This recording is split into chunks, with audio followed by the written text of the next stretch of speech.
اللہم صلی علی سیدنا و مولانا محمد معدن الجود والکرم وآلہ وصحبہ وبارک وسلم۔ تمام تعریفیں، حمد و ثنا اللہ تعالیٰ جل مجدہ الکریم کے لیے۔ بعد ہر قسم کے درود و سلام نبی مکرم سید عالم آقا کل ختم رسول دانا سبل احمد مجتبی جناب حضرت محمد مصطفیٰ صلی اللہ تعالیٰ علیہ وسلم کی ذات والا صفات کے لیے حمد و صلات کے بعد، قرآن مجید میں اللہ کریم نے فرمایا شہر رمضان الذی انزل فیہ القرآن، فرمایا رمضان کا وہ مہینہ ہے جس میں ہم نے قرآن مجید کو نازل فرمایا ہے۔ رمضان المبارک اللہ تبارک و تعالیٰ کے پسندیدہ ایام میں سے وہ خوبصورت ایام کا مجموعہ ہے جس میں اللہ اپنے بندوں پر زیادہ مہربانی فرماتا ہے۔ ہمارے ہاں بہت ساری چیزوں کو سن کے اور بہت سارے معاملات کو دیکھ کے ہم سمجھتے ہیں کہ یہ روٹین کی بات ہے، ہر سال روزے آتے ہیں، ہر سال رکھنے ہوتے ہیں۔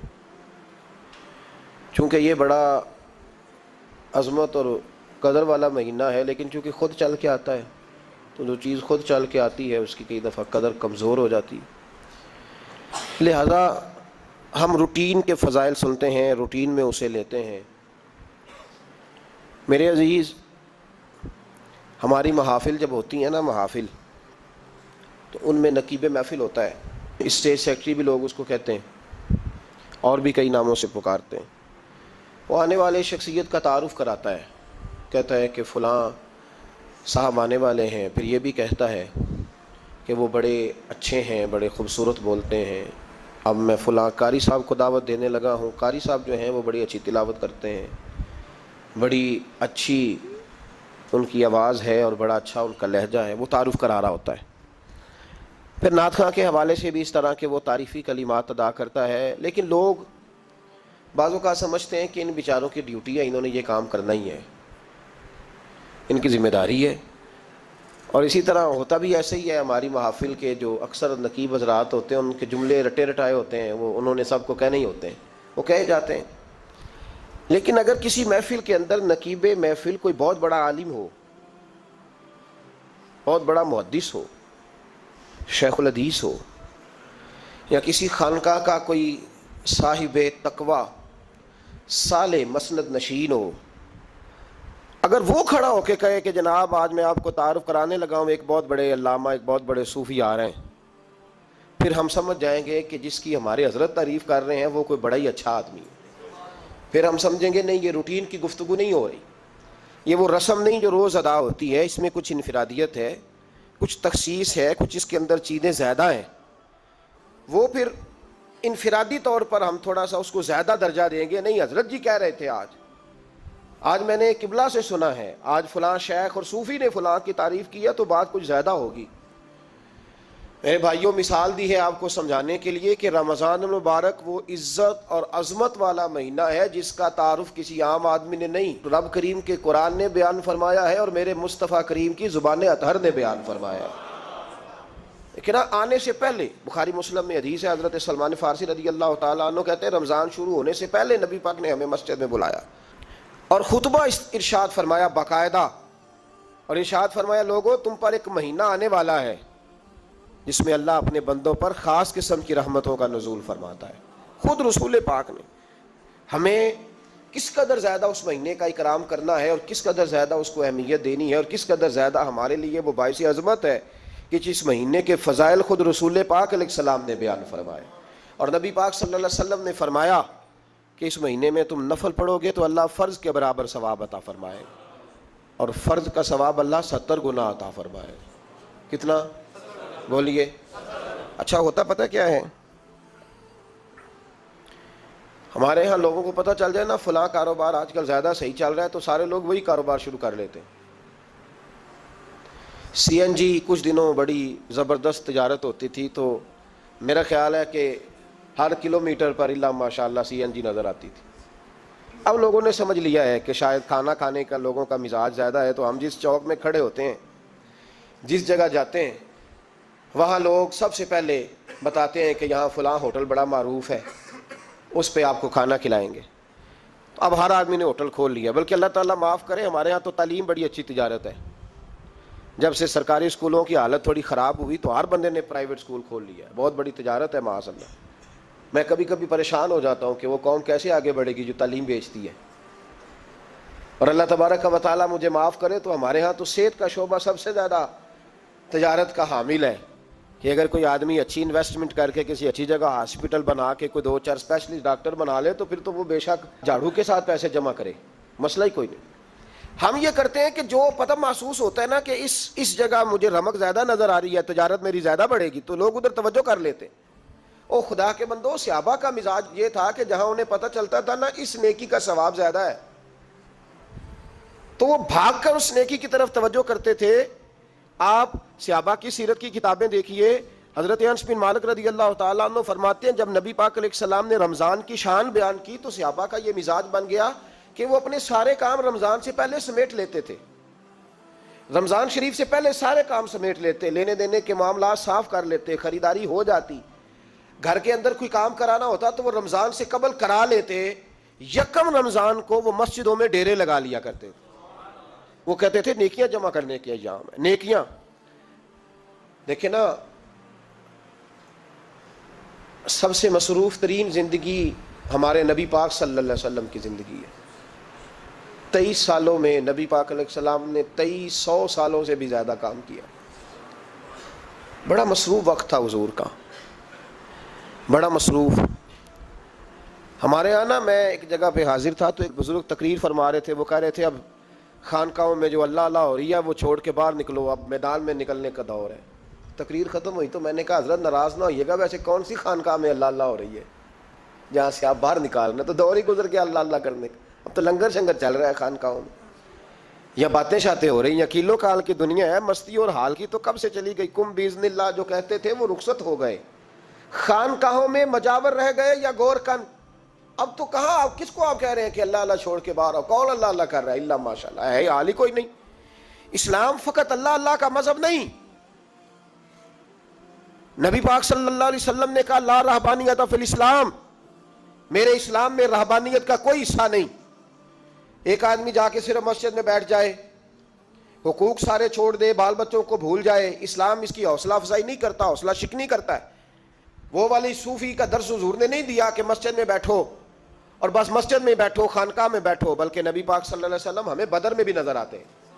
حضور خود جنگ کا لباس پہن کر ہمیں احد میں دکھائی دیتے ہیں. نبی پاک صلی اللہ تعالی وسلم ہمیں خندق کے موقع پر ہاتھ میں کدال پکڑ کر نبی پاک علیہ السلام ہمیں کھدائی کرتے ہوئے نظر آتے ہیں. مسجد نبوی تعمیر ہو رہی ہے تو حضور ہمیں خود اینٹیں اٹھاتے ہوئے دکھائی دیتے ہیں. سارے کام حضور نے کیے ہیں.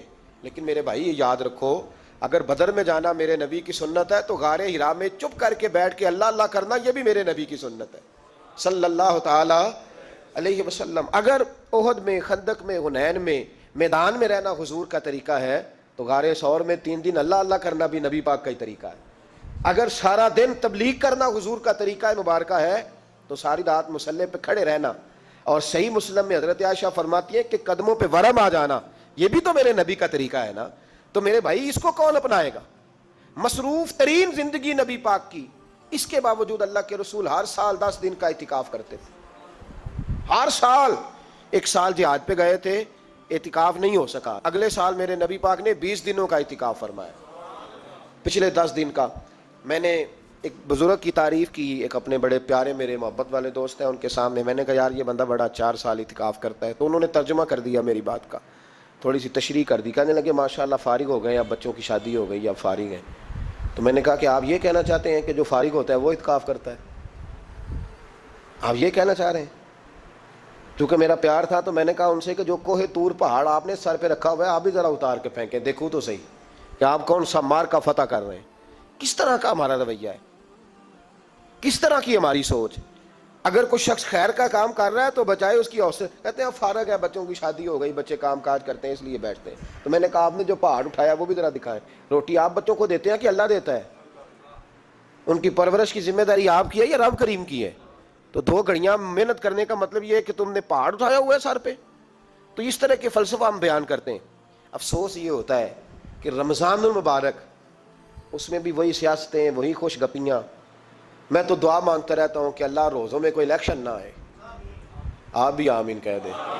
ورنہ وہی مصیبتیں، وہی جھوٹ سچ، وہی دروازوں پہ وہی. خدا کا واسطہ بس کر دو، رمضان شریف ہے، ٹھہر جاؤ ذرا. کیا ہو گیا ہے؟ میرے نبی پاک صلی اللہ علیہ وسلم نے فرمایا 11 مہینے جنت سجائی جاتی ہے، اور پھر رمضان میں اللہ اپنے بندوں کے لیے جنت کے دروازے کھول دیتا ہے. 1 گھنٹہ پہلے صفائی کرتے ہیں مہمان نے آنا ہو تو، 1 گھنٹہ، ورنہ بچے دوبارہ سے پھر چیزیں بکھیر دیں گے. 1 گھنٹہ پہلے صفائی ہوتی ہے، لمبی نہیں. لیکن میرے نبی پاک نے فرمایا رمضان کے لیے رب کریم 11 مہینے جنت کو سجاتا ہے. چھوٹی بات ہے، روزے آ گئے، معمولی حیثیت ہے. ہم لوگ انہی معاملات میں، میں منع کرتا ہوں، ہمیشہ منع کرتا ہوں، آپ کو ہر سال منع کرتا ہوں. میں پابندی سے 1-2 اخبار ڈیلی دیکھتا ہوں. میرا ناشتہ نہیں ہوتا جب تک اخبار نہ ہو، چونکہ بزرگوں کا فتویٰ ہے جمعے کا خطبہ وہ دے جو عالمی حالات سے باخبر ہو. ہم کوئی رسمی تقریر نہیں کرتے کہ لوگوں کو کہیں کہ روزے آ گئے تو کون سا مہینہ چل رہا ہے تو مہینے کے حساب سے خطاب ہو. رسول اللہ صلی اللہ تعالیٰ علیہ وسلم کی امت کے جو ذمہ دار اور پہرے دار ہوتے ہیں انہیں امت کی پہرے داری کرنی ہوتی ہے. اس لیے وہ یہ نہیں دیکھیں گے کہ کون سا موضوع چل رہا ہے اس پر میں نے 1 گھنٹہ گزارنا ہے.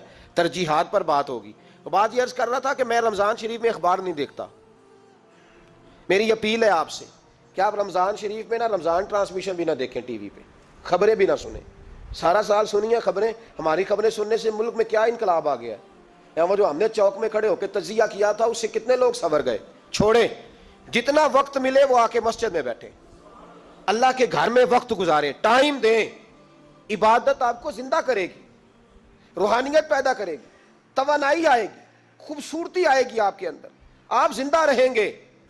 دنیا داری دلوں کو مردہ کرتی ہے. قرآن کی تلاوت، اللہ کا ذکر، مسجد کی حاضری روح اور دل کو زندہ کر دیا کرتا ہے. مسجد میں بیٹھیں، وقت دیں، مہربانی کریں. اور یہ بھی آج میں بڑی ذمہ داری سے عرض کر رہا ہوں، اگر آپ کبھی زندگی میں مجھے بھی دیکھیں نا ٹی وی میں کسی عورت کے ساتھ میں کسی پروگرام پہ بیٹھا ہوں تو آپ بالکل لحاظ نہ کریں. آپ بالکل وہ چینل بند کر دیں، ہمیں ضرورت ہی نہیں. میرے لیے کوئی مفتی دلیل نہیں ہے تو عورت کے ساتھ بیٹھا ہے پروگرام میں. میں نے تو وہ والا قرآن پڑھا جس میں اللہ کریم نے کہا عورتیں آ جائیں تو مرد نظریں نیچی کر لیں.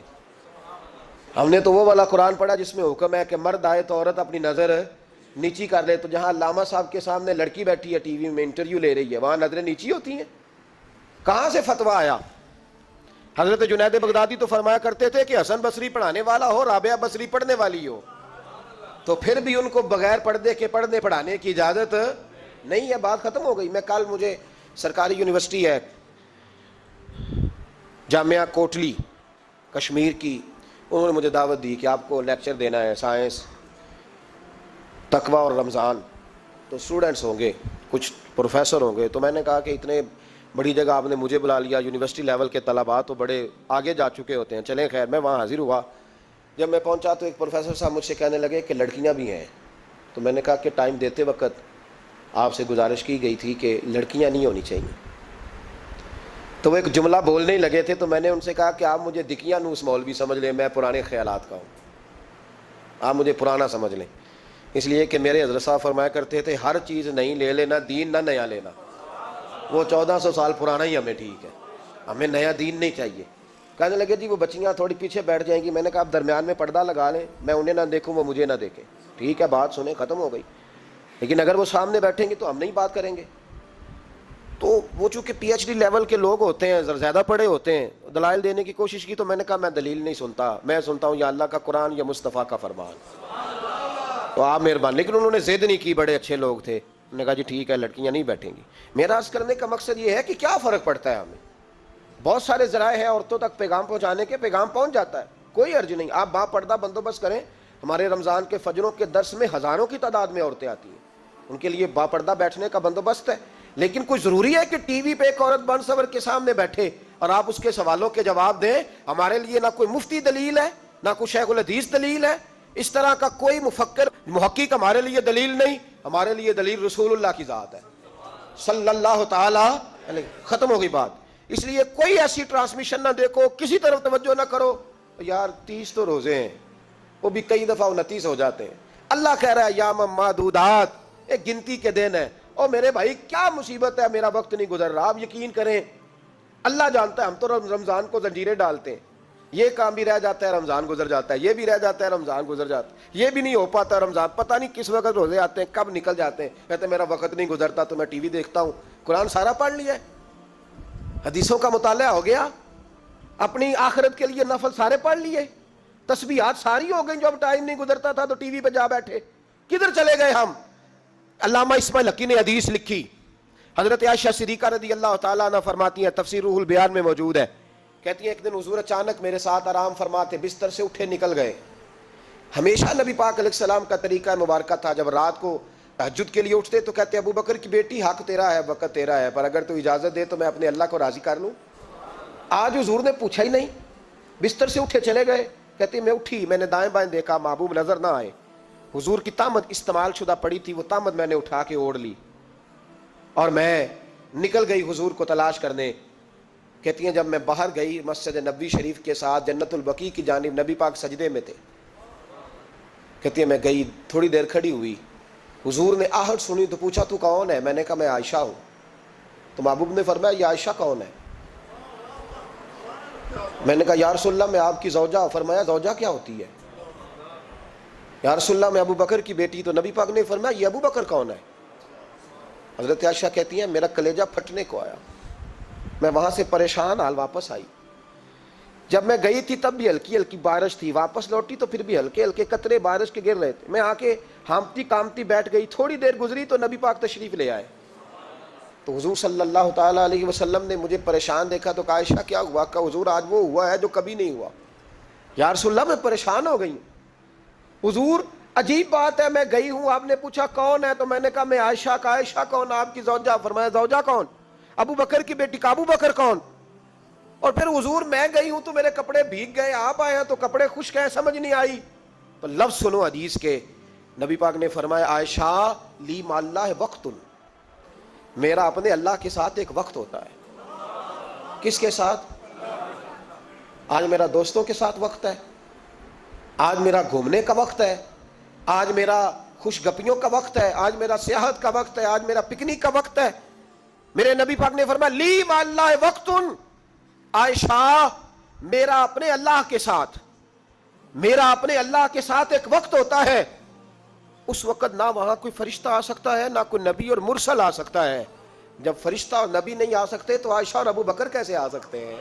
تو کہا یا رسول اللہ پھر وہاں ہوتا کون ہے؟ تو حضور فرمانے لگے ایک میں ہوتا ہوں، دوسرا میرا رب ہوتا ہے، تیسرا کوئی موجود نہیں ہوتا۔ امت کو درس دیا ایک وقت 24 گھنٹوں میں ایسا لایا کر جس میں تو اپنے رب کو دکھڑے سنائے، جس میں تو دعائیں مانگے، جس میں تو عرض و نیاز کرے، جس میں تو اپنے گناہوں کی معافی چاہے۔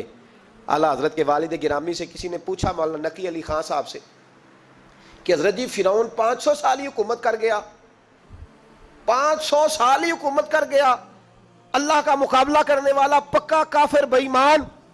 تو آپ فرمانے لگے ملا رومی کی وہ کتاب پڑھو مثنوی، جس میں انہوں نے لکھا ہے کہ جب ساری دنیا سو جاتی تھی تو فرعون اٹھ کے مصلے پہ بیٹھتا تھا، کہتا تھا یا اللہ معاف کر دے، رب تو ہی ہے، گناہگار بڑا ہوں پر مہربانی کر، روز معافیاں مانگتا تھا۔ تو رب کریم کی قدرت نے مہلت دی کہ روز توبہ کرتا ہے، چلو ایک دن سچی بھی کاری جائے تو اچھا ہے، اللہ نے مہلت دی۔ اور میرے بھائی اگر تو روز رات مصلے پہ بیٹھے تو تجھے مہلت ملے، عذاب نہ آئے۔ اگر تو اپنے رب کے ساتھ تنہائی کرے تو اللہ تجھے مہلت دے، سزا نہ دے۔ لیکن ہم یہ وقت نکالتے ہی نہیں، اللہ کے ساتھ میت کا ہمارا مزاج ہی نہیں۔ ترمذی شریف میں نبی پاک علیہ السلام نے فرمایا ہے دنیا داروں کو دکھڑے نہ سنایا کر، مالداروں کے سامنے رونے نہ رویا کر، یہ تجھے کیا دے سکتے ہیں؟ تو اٹھ کے جائے گا تو کہیں گے محنت کرتا نہیں، روز مانگنے آ جاتا ہے۔ دنیا داروں کو دکھڑے نہ سنا، اور میں دکھ سنا تو اپنے رب کو سنا، اللہ والوں کو سنا، اللہ کے نبی کو سنا۔ اس سے مراد یہ سارے کہا دکھڑے اپنے رب کو سنا۔ اگر تو اپنے رب کو دکھڑے سنائے گا تو تھوڑی دیر ضرور ہوگی، لیکن ایک دن ایسا ضرور آئے گا، میرے مصطفیٰ کریم فرماتے ہیں رب تجھے دنیا سے بے نیاز کر کے مالا مال فرما دے گا۔ دھوکے کا مزاج نہ بنا، کینچی لے کے نہ گھوم کے کیسے جیب کاٹ سکتی، اللہ کو دکھڑے سنا۔ حضرت عائشہ عرض کرنے لگی حضور چلیں یہ تو سمجھ آ گئی، لیکن بارش مجھ پہ پڑی آپ پہ پڑی نہیں، تو کہا عائشہ تم نے اوڑا کیا تھا؟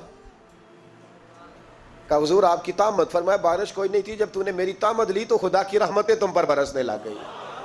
تو حضور کے وجود سے لگی ہوئی چیز کوئی اوڑھ لے تو رحمت برستی ہے، تو میرے نبی کی مسجد چومنے سے کیوں رحمت نہیں برستی؟ جالی چومنے سے کیوں نہیں برستی؟ جہاں جہاں حضور رکے، جہاں جہاں نبی پاک ٹھہرے، وہاں جانے سے کرم کیوں نہیں ہوتا؟ تو عزیزو یاد رکھو، رمضان میں ایک ڈیوٹی آپ نے یہ کرنی ہے کہ عبادت کو وقت دیں، ٹائم نکالیں۔ جو اتنے سے بھی فارغ ہے نا، وہ 19ویں روزے تک کل فارغ ہو کے 20 کو اعتکاف بیٹھے۔ زندگی میں ایک دفعہ اعتکاف تو ویسے بڑا ضروری ہے، ہمارے بزرگوں نے لکھا ضروری ہے ایک بندہ اعتکاف کر لے زندگی میں ایک دفعہ، ہر سال کرے تو سنت ادا ہوگی۔ ویسے سنت مؤکدہ علی الکفایہ ہے، بستی میں اگر کوئی بھی نہ بیٹھے گا تو سارے گناہگار ہوں گے۔ ہم انشاءاللہ اس مسجد میں اس سال اجتماعی اعتکاف کریں گے۔ میں نے یہ پروگرام بنایا ہے کہ لوگ اعتکاف تو بیٹھتے ہیں لیکن نہ بیچاروں کو قرآن مجید پڑھنا آتا ہے، نہ نماز وضو غسل کے مسائل آتے ہیں، نہ انہیں پتہ ہے کہ رات عبادت کیسے کرنی ہے۔ تو میں نے یہ ارادہ کیا، اس سال میں نے معافی لیا ہاتھ باندھ کے۔ میں نے کہا یار سارا سال میں پورے ملک میں گھومتا ہوں، اس سال رمضان میں میرا ارادہ ہے میں صرف اپنے شہر میں رہوں، میں کہیں نہ جاؤں، تاکہ جو جہاں سے بھی چل کے آئی اسے فون نہ کرنا پڑے، میں اسے مل جاؤں ویسے ہی۔ تو میں انشاءاللہ تعالیٰ یہیں رہوں گا، اور رمضان کی 10 راتیں میں اپنے اعتکاف والوں کے ساتھ گزاروں گا انشاءاللہ تعالیٰ۔ یہاں آپ لوگ آئیں، جو سنجیدہ قسم کے لوگ ہیں ان کو ساتھ لائیں، وہ یہاں آ کے اعتکاف کریں۔ لنگر شریف بھی ہم دیں گے جو ہماری توفیق ہوگی، اور انشاءاللہ دونوں وقت دیں گے اپنی توفیق کے مطابق۔ اور یہ کوئی صدقہ زکوٰۃ خیرات سے نہیں ہوگا، یہ آپ ہمارے مہمان ہوں گے تو یہ مہمان نوازی ہوگی انشاءاللہ تعالیٰ۔ تو یہ اپیل آخر میں اعلان کرنا تھا، پر چلو بات آ گئی تو میں نے شروع میں ہی کر دیا۔ یہاں ہم مقدور بھر کوشش کریں گے آپ کے لیے اجتماعی اعتکاف کا بندوبست، ہمارے جو دیگر طلباء علماء ہوں گے وہ بھی آپ کے ساتھ وقت گزاریں گے، وضو غسل نماز کی چیزیں سکھائیں گے، آپ کو قرآن مجید پڑھنا پڑھانا سکھائیں گے۔ 10 دنوں میں جو ممکن ہو سکے گا ہم انشاءاللہ تعالیٰ کریں گے۔ تو اعتکاف میں وقت دیں۔ دوسرا کام آپ نے یہ کرنا ہے رمضان شریف میں کہ قرآن پاک زیادہ سے زیادہ پڑھنا ہے۔ پڑھیں گے انشاءاللہ؟ اگر آپ ناراض نہ ہوں تو ہم نے قرآن مجید پڑھنا بالکل ہی چھوڑ دیا، قرآن پاک کھلتا ہی نہیں، توجہ ہی نہیں، مزاج ہی نہیں، سارا دن بیت جاتا ہے، قرآن مجید نہیں کھلتا، قرآن مجید نہیں پڑھا جاتا۔ ایک شخص مجھ سے ملنا چاہ رہے تھے مسجد نبوی شریف میں حاضر تھا، تو وہ ایک دفعہ آئے گزر گئے، میں قرآن شریف پڑھ رہا تھا، پھر آئے تو گزر گئے قرآن شریف، تیسری دفعہ پھر آئے تو کہنے لگے آپ نے کتنا کو پڑھنا ہے؟ میں نے ان سے کہا کہ مہربانی کرو مجھے دعا دو کہ اللہ مجھے پڑھتا ہی رکھے۔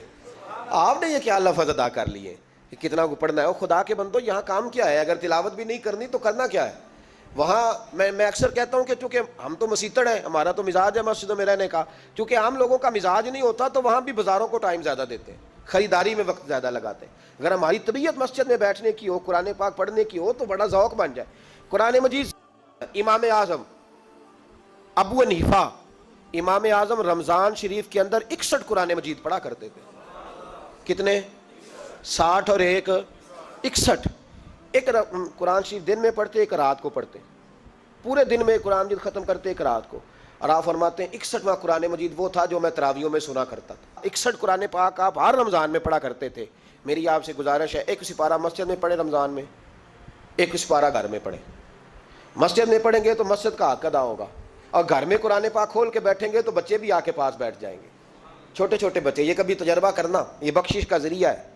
جب آپ بچوں کی ماں سویرے سویرے بڑا اچھا دوپٹہ لے کے اور مصلی بچھا کے اور قرآن مجید کی ریل رکھ کے اور پھر اس کو خوشبو لگا کے جب کھولتی ہے نا، تو اس کی جو 2-2.5 سال کی بچی ہوتی ہے وہ بھی کہیں سے دوپٹہ ڈھونڈنے لگ جاتی ہے، وہ بھی دوپٹہ لے کے آتی ہے اور دائیں بیٹھتی ہے۔ اس کا جو 4 سال کا بچہ ہوتا ہے نا، اگر ابا بیٹھا ہے اور 4 سال کا بچہ بھی کہیں سے ٹوپی ڈھونڈ کے لاتا ہے، اسے پڑھنا نہیں آتا، لیکن وہ بھی آ کے نا سپارہ لے کے بیٹھ جاتا ہے۔ میں نے دیکھا ہے بچے تھوڑا تھوڑا ہلنے لگتے ہیں۔ قسم اللہ کی عزت کی، مجھے ایسے لگتا ہے کہ جب بیٹیوں کے بیچ ماں بیٹھ کے قرآن پڑھتی ہے اور جب بیٹوں کے بیچ باپ بیٹھ کے قرآن پڑھتا ہے، تو مجھے لگتا ہے خدا کے فرشتے بھی آسمان کے دروازے کھول کھول کے دیکھتے ہیں، کھول کھول کے دروازے دیکھتے ہیں کہ یہ کس طرح کا رنگ ہے کہ چھوٹا سا بچہ، توتلی زبان۔ مجھے وہ حدیث پڑھ لینے دو جو امام جلال الدین سیوطی نے روایت لکھی ہے۔ فرمایا حضرت عیسیٰ علیہ السلام میں قبر کے پاس سے گزرے تو عذاب ہو رہا تھا، چند گھنٹوں کے بعد گزرے تو وہیں رحمتوں کا نزول ہو رہا تھا۔ حضرت عیسیٰ عرض کرنے لگے مولا میری مجال نہیں میں پوچھوں، چند گھنٹے پہلے یہاں عذاب تھا، اب یہیں کرم ہو رہا ہے۔ اللہ اب اس نے کوئی نیک عمل کیا تو ہے نہیں، قبر میں تو عمل ختم ہو جاتا ہے، اتنا کرم کیسے؟ تو رب کریم نے فرمایا موسیٰ بندہ بڑا گناہگار تھا، پاپی تھا، سزا کا حقدار تھا، پر جب انتقال اس کا ہوا تو بیوی اس سے پہلے حاملہ تھی، اس کے انتقال کے 2-4 مہینے بعد بچہ پیدا ہوا، پھر اس بی بی نے بچہ پالا، آج 4.5 سال کا بچہ مکتب گیا ہے، استاد نے بسم اللہ شریف پڑھائی ہے. اس کے بچے نے توتلی زبان پہ کہا بسم اللہ الرحمن الرحیم. تو مجھے حیا آئی ہے کہ اس بیچارے کو ابھی لفظ نہیں ادا کرنے آتے, زمین پر بیٹھ کر یہ توتلی زبان سے مجھے رحمان اور رحیم کہے اور میں اس کے باپ کو سزا دوں. بس بچے نے ایک دفعہ بسم اللہ پڑھی ہے, میں نے باپ کے سارے گناہ معاف فرما دی. مہربانی کرو, ایک سپارہ گھر میں, ایک سپارہ مسجد میں, یہ ضرور آپ نے روٹین بنانی ہے. مسجد میں پڑھیں گے تو مسجد کا حق ادا ہوگا, گھر میں پڑھیں گے تو بچے بھی پڑھیں گے. اور تیسرا سپارہ وہ ہے جو آپ نے تراویح میں سننا ہے. تو کتنے سپارے ہو گئے ایک دن میں؟ 3. تو رمضان میں کل کتنے ہو گئے؟ 3 قرآن پاک. کتنے قرآن پاک جی؟ 3 قرآن مجید. ایک سپارہ دن میں, ایک رات میں, تو آپ کا 10 دن کے اندر انشاءاللہ قرآن پاک ختم ہو جائے گا. کریں گے انشاءاللہ تعالیٰ؟ یہ ذہن بنائیں, یہ ذوق پیدا کریں. اور قرآن پاک کا ایک حرف پڑھیں تو اللہ 10 نیکیاں دیتا ہے, اور رمضان شریف میں 70 گنا بڑھ جاتی ہیں. تو اب ذرا ضرب دے لو, بات کہاں جائے گی. تو رمضان المبارک میں قرآن پاک سے, میں نے کہا کوئی اخبار نہ دیکھو, کچھ نہ دیکھو, سارا دن بس قرآن پاک دیکھو, سارا دن قرآن مجید پڑھیں, قرآن پاک سے دل لگائیں. حضرت عبداللہ ابن مسعود رضی اللہ تعالیٰ عنہ فرماتے ہیں, نبی پاک صلی اللہ علیہ وسلم نے مجھے بلا کے کہا مجھے قرآن پاک تو سنا. میں نے کہا یا رسول اللہ آپ پہ نازل ہوا ہے, میں آپ کو سناؤں؟ تو فرمایا میرا دل کر رہا ہے میں تجھ سے سنوں. حضور کو زیادہ آتا تھا نا, تو کبھی کبھی آپ سمجھ لیں کہ آپ کو زیادہ آتا ہے, لیکن پھر بھی سامنے والے, میں اکثر کہتا ہوں مدرسے کے طلباء سے, میں کہتا ہوں آپ قاری اور حافظ تو ہو گئے ہو, پر کبھی کسی اور سے بھی سنا کرو. کہا کرو سناؤ یار, 2 آیتیں دل کر رہا ہے. حضرت ابی بن کعب رضی اللہ تعالیٰ عنہ کہتے ہیں نبی پاک تشریف لائے تو مجھے کہنے لگے ابی ادھر آ, میں تجھے قرآن پاک سناؤں. میں نے کہا یا رسول اللہ, مجھے فرمایا مجھے اللہ نے حکم دیا ہے کہ میں تمہیں سناؤں. حضرت ابی رو کے کہنے لگے یا رسول اللہ رب کریم نے میرا نام لیا ہے. میں کہاں وہ کہاں؟ فرمایا ہاں تیرا نام لیا ہے. رونے لگے, کہنے لگے حضور پھر تو میں بڑا خوش نصیب ہوں, سنائیے میں سنتا ہوں. تو حضور سننا بھی حضور کی سنت ہے, سنانا بھی نبی پاک کی سنت ہے. قرآن مجید کو سنیں. اور پھر یار دکھ کی بات ہے نا کہ پاسپورٹ کے دفتر تو میں 2.5 گھنٹے کھڑا رہوں, شناختی کارڈ کے لیے میں 1.25 گھنٹہ کھڑا رہوں, اور میں پہلی دفعہ سعودی عرب جاؤں تو امیگریشن کے لیے 2.5 گھنٹے بھی مجھے لائن میں لگنا پڑے تو میں لگا رہوں. دنیا داری کے لیے تو میں اتنا کھڑا رہوں, اور تراویح کے لیے مجھے 1 گھنٹہ نہ کھڑا ہوا جائے تو میں بہانے کرتا پھروں. تو پھر یاد رکھو وہ حضرت سیدہ اسما کا کرتی تھی, نبی پاک نے مجھے کہا تھا اسما اللہ کے راستے میں گن گن کے نہ دینا ورنہ وہ بھی تجھے گن گن کے دے گا. جب ہم رب کریم کو وقت اس طرح دیتے ہیں کہ دنیا داری کے لیے تو ساری ہمارے پاس ہمتیں موجود ہیں, اور تراویح کا وقت آیا تو بہانے ڈھونڈنے لگ گیا. تراویح کا وقت آیا تو وہ جو ہے اس نے شروع کر دی بات کہ جناب میرے فلاں جگہ تکلیف ہے اور مجھے بلڈ پریشر ہو جاتا ہے تو پسینہ بڑا آتا ہے. تو اب تو آسانیاں ہی بڑی ہیں. صحابہ کہتے جب ہم مسجد نبی میں نماز پڑھنے جاتے تھے, بارش ہوتی تھی تو مسجد میں پانی کھڑا ہوتا تھا, کیچڑ کھڑا بن جاتا تھا, تو ہم اپنی جھولیوں میں خشک مٹی ڈال کے لے جاتے تھے, اپنی اپنی جگہ بچھا لیتے مٹی, اور پھر ہم نماز پڑھتے تو ہمارے پیشانیوں پر بھی مٹی لگ جاتی. ایک صحابی جھاڑ رہے تھے تو نبی پاک نے فرمایا نہ جھاڑ, جب تک چہرے پہ رہے گی فرشتے درود بھیجتے رہیں گے. اب تو اسی لگے ہوئے مسجد میں, پھر بھی تو تراویح نہیں پڑھتا. تو ایک تو عبادت کو ٹائم دیں, دوسرا قرآن مجید زیادہ سے زیادہ پڑھیں, رمضان میں زیادہ سے زیادہ پڑھیں, مسجدوں میں ٹائم دیں. مجھے دکھ ہوتا ہے جب رمضان میں بھی نماز کے بعد مسجد کو تالا لگتا ہے. اگر ہم سارے آئیں مسجدوں میں, ہم رمضان شریف کے اندر وقت دیں, جس کے پاس ٹائم ہو وہ آ کے بیٹھ جائے, قرآن مجید کھول لے, تو میرا خیال ہے کہ مسجدیں بھی ہمیں دعا دیں گی کہ دیکھو ہر وقت انہوں نے میرے اندر تلاوت کی. ایک اور بات بھی عرض کرنی ہے, یہ مجھے کہا گیا ہے, میری اپنی طرف سے نہیں, یہ مجھے رکا دیا گیا ہے. کہہ دوں پکے نمازی ناراض تو نہیں ہو جائیں گے؟ جو پکے نمازی ہیں مسجدوں کے وہ میرے ساتھ وعدہ کریں, ناراض تو نہیں ہو جائیں گے؟ نہیں تسی نہیں بول دے, تساں ہو جانا. پکے بول دے نہیں پے, پکے گھور دینے پے. پکے نمازی, یہ پکے نمازیوں سے بات, ناراض تو نہیں ہو جائیں گے؟ یہ بول کے بتائیں, انشاءاللہ کہیں. کچے نمازیوں کو شکوہ ہے کہ پکے نمازی رمضان میں ہمیں گھورتے ہیں, اور رکھے دیے مجھے انہوں نے. کہتے ہیں پکے نمازی, کہتے فصلی بٹیرے آ گئے نے. یہ زیادتی ہے, یہ ظلم ہے. آپ پکے نمازی ہیں تو مہربانی کریں, آپ وہ جو آپ نے صف الاٹ کرائی ہے نا اپنے نام پکی, کہ اتنے میں بھینا روز تو کتوں آ گیا, یہ چھوڑ دیں آپ, مہربانی کریں. یہ اللہ کا گھر ہے, یہ کسی کے نام رجسٹری ہو سکتی. جو آیا ہے نا بیچارہ, چلو کبھی کبھی صحیح, مہربانی کریں اس کو ٹائم دیں, بیٹھنے دیں, کچھ نہیں ہونے لگا. اور جب وہ آئے نا تو دعا کریں, جب اس کو دیکھیں تو کہ یا اللہ یہ آیا ہے تو ہمیشہ آتا ہی رہے, اس کو دعا دیں مہربانی. بچے شکوہ کرتے ہیں, کہتے ہیں پکے نمازی سانس نہیں لینے دیتے مسجد میں. اور ایک بات اور, یہ حضرت علی کا قول ہے, اس کو دل کی تختی پہ لکھ لینا, دل کی تختی پہ, شیر خدا کی شیروں جیسی باتیں.